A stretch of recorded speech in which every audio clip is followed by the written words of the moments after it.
Naranasan mo na bang magmahal? At madalas kapag nababaliw ka na sa pag-ibig ay sinasabi ng iba na para ka na ni Cupido. Alam kong kilalang kilala nyo kung sino ang tinutukoy ko. Madalas, ang karakter na ito ay bida tuwing sasapit ang Valentine's Day. Palagi siyang design sa mga walls, dekorasyon sa mga post, mga cards na para kay GF or BF at kay Mahal. Madalas pa nga noong elementary pinagdodrawing tayo ng puso o kaya naman ang hugis niya sa kulay pulang papel at gugupitin o kaya kukulayan ito para i-design sa room natin. At yan ay talagang madalas tuwing February 14. Pero alam mo ba na si Cupido ay napana niya ang sarili niya mismo?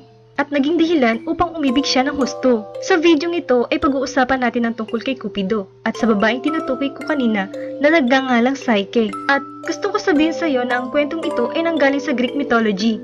Siguro may idea ka na kung ano ang Greek mythology dahil madami na ding mga content creator ang gumagawa ng mga video tungkol sa mga ganito. Pero bago ang lahat, kung gusto mo at interesado ka sa mga ganitong kwento, ay siguraduhin mo nang napindot yung subscription button at notification bell para naman kapag nag-upload ako ay unang-una ka sa mga makakapanood nito. So, simulan na natin. Ako si Maria at ito ang aking kwento.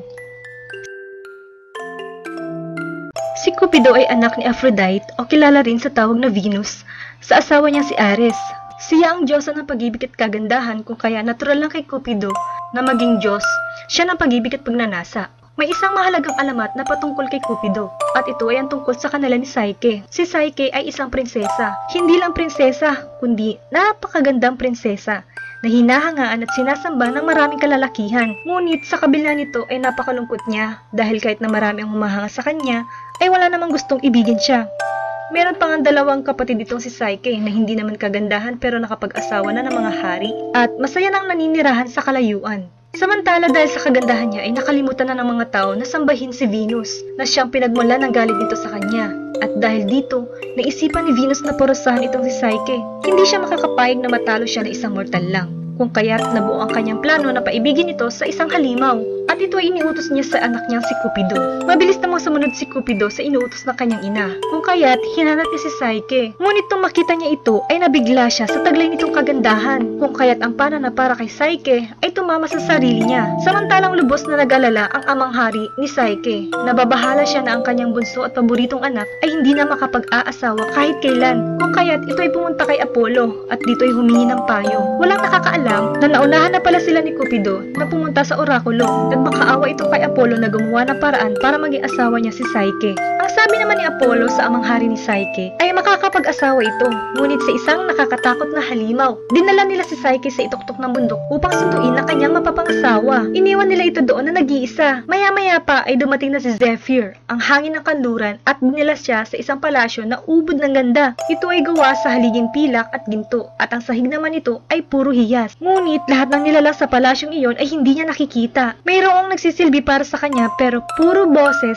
lamang ang naririnig niya. Gayon din ang kanyang asawa ay hindi niya rin nakikita. Panatag na si Psyche na tumira sa palasyong iyon. Nang isang araw ay dinalaw siya ng kanyang mga kapatid na sobrang nainggit sa mga pangyayaring naganap kay Psyche. Sa isip nila, mga hari na ang asawa nila pero hindi ganun kaganda ang kanilang palasyo. Kung kaya't sinulsulan nila si Psyche ng sinulsulan. At ang sabi pa nila na kung hindi pa nakikita ni Psyche ang kanyang asawa ay matagal na nilang alam na isa itong halimaw. Sinabi nila kay Psyche na dapat unahan na niya ito bago pa siya mapatay. At sa gabing tulog na ay saksakin niya ito ng punyal at kapag namatay na ito ay tutulungan siya ng dalawa na makatakas. Noong gabing ding yun ay daladala niya ang lampara at ang punyal. Ngunit nang mailawan ang mukha ni Cupido ng liwanag na nanggaling sa lampara ay bumungad sa kanya ang pagkaganda-gandang lalaki nito. Ngunit natuluan pala ng kumukulong langis na mula sa lampara ang balikat ni Cupido na naging sanhi ng pagkagising nito. Agad itong umalis papalayo. Sinundan ni Psyche ang kanyang asawa. Pero nang lumabas siya ay narinig na lang niya na sinabi nito na kung sino talaga ito at winikang hindi mabubuhay ang pag-ibig kung walang tiwala at ito nga ay tuluyan ang nawala. Napaisip si Psyche, si Cupido ang kanyang asawa at napagtanto niya ang kataksilang kanyang nagawa. Nabuo ang plano kay Psyche. Hahanapin niya si Cupido at kahit anong pagsubok ay susuungin niya, umibig lang muli ito sa kanya. Si Cupido naman ay umuwi sa kanila upang magpagaling. Isinalaysay niya sa kanyang ina ang nangyari. Galit na galit si Venus at lalong tumindi ang pagsiselos niya kay Psyche. Gustong gustong ipakita ni Venus kay Psyche kung paano magalit ang isang diyosa, lalo na sa katulad niyang mortal. Naisip ni Psyche na baka umuwi si Cupido sa ina nitong diyosa, kaya napagplanuhan niyang pumunta sa kaharian ni Venus.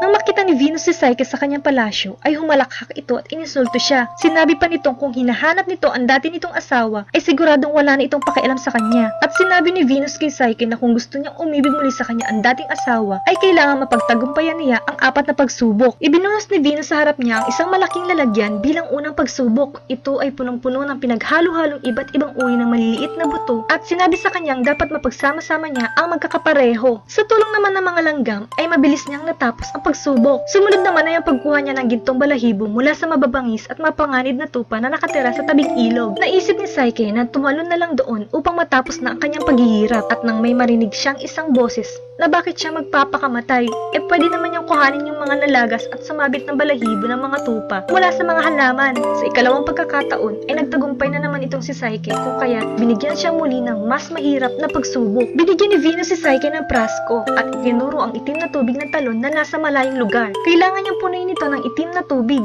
Sa pagtungo ni Psyche sa ilog ng Styx ay nalaman niyang malalim ang bangin at mabato ito. Tanging mga nakalilipad na nilalang lamang ang maaari makapag-inggib ng tubig mula dito. Ngunit muli, sa hindi inaasahang pagkakataon, ay may nilalang na naman na tumulong sa kanya. Isang agila ang dumagit sa dalan niyang prasko at pagbalik nito ay puno na nga ito ng maitim na tubig. Hindi pa rin tumigil si Venus sa pagpapahirap kay Psyche. Sa pagkakataong ito ay binigyan siya ng isang kahon at inuutos naman itong kumuha ng kagandahan kay Proserpine sa ilalim ng lupa, at agad naman itong sinunod ni Psyche. Muli, isang tore ang tumulong sa kanya upang marating ang kaharian ni Hades. Detalyado nitong tinuro ang mga hakbang kung paano makakarating doon. Na una ay kailangan niyang pumasok sa isang butas na lagusan patungo sa ilalim ng lupa sa tabi ng ilog ng kamatayan. Kailangan niya sumakay sa isang bangkang babayaran niya ng pera, at ito ay ang bangkerong si Charon. Kapag nakatawid na siya, ay may makikita siyang kalsada papunta sa palasyo. Pagdating naman sa palasyo ay may asong 3 ang ulo. Ngunit kapag binigyan niya ito ng cake ay magiging maamo na ito at papapasukin na siya sa palasyo. Lahat ng sinabi ng tore ay talaga namang nagawa ni Psyche. Kabalik siya kaagad, higit pa sa inaasahan. Ibinigay din ni Proserpine ang kahilingan ni Venus.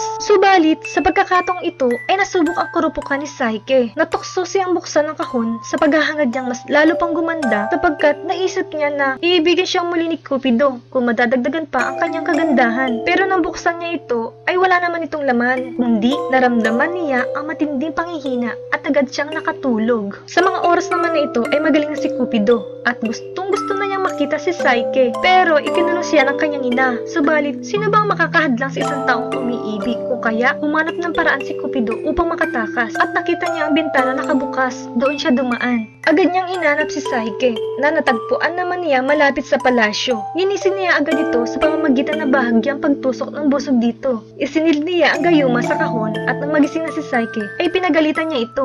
Dahil sa pagiging mausisan nito, ay muli na naman itong napahamak. Sinabi ni Cupido na pumunta na si Psyche sa kanyang ina at ibigay na dito ang kahon, at dito na rin matatapos ang pagpapahirap ni Venus sa kanya. Masaya naman pumunta si Psyche sa palasyo ni Venus, at si Cupido naman ay lumipad papunta sa kaharian ni Jupiter, ang Diyos ng mga Diyos at Diyos ng mga tao. Hiniling ni Cupido na tiyakin na hindi na sila gagambalain pang muli ni Venus. Pumayag si Jupiter at nagpatawag ito ng pagpupulong sa mga Diyos at Diyosa, kasama sa ipinatawag si Venus. Sinabi ni Jupiter sa lahat na formal na ikinasal sina Cupido at Psyche, at wala nang sino man ang pwedeng gumambala sa kanila maging si Venus. Dinala ni Mercury si Psyche sa kaharian ng mga Diyos, at dito inabot ni Jupiter kay Psyche ang ambrosia, ang pagkain ng mga Diyos upang maging immortal. Sa kabilang banda ay natahimik na din si Venus dahil naging Diyosa na si Psyche, sapagkat wala na siyang kaagaw sa pagsamba ng mga tao kung maninirahan ito sa kaharian ng mga Diyos. Ang pag-ibig ni Cupido at kaluluwa ni Psyche ay nagkatagpo sa likod ng mapapait na pagsubok, ngunit ang kanilang pagsasama ay hindi na mabubuwag kailanman.